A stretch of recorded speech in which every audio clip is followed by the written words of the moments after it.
Qoshalisiwe inkqubo yokuhlatywa ngemibuzo kaMaurice Smithers nowayesakuba litshantliziyo elichasene nengcinezelo ebenika ubungqina ngokubethwa nokungcungcuthekiswa. Kongasekhoyo uGqirha Neil Agathe ngamakhozi ocalucalulo kwisikhululo samapolisa iJohn Vorster ngalo maxesha.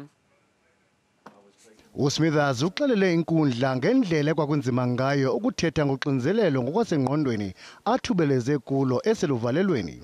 Uhamse wathi ukhe wancinwa kumgangatho we-10 ngexesha elinye nomfi uGqirha Agathe. Uthi waweva amapolisa ethetha noGqirha Agathe ngendlela egadalala nemrhorisayo ebethwa ngebhanti nangephephandaba. Ukwathe wambona enyanzeliswa ukuba enze ii-push-ups. Ngoku oseqongeni nguNjingalwazi uFiroz Khatshaliya nowayesakuba ngumphathiswa eGauteng. Ngexesha lokusweleka kwa-Agathe, lo kaKhatshaliya wayekhokela umbutho wabafundi kwiYunivesithi iWits. Unike ubungqina obuchukumisayo ngendlela awabanjwa wavalelwa ngayo izihlandlo eziliqela ngamakhozi ocalulo.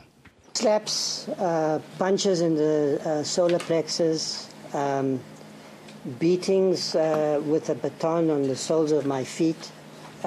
That's incredibly painful. That might have been the worst pain.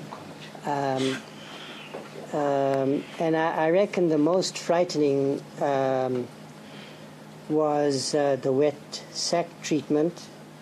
Olu phando lusaqhuba kwinkundla ephakamileyo eGauteng.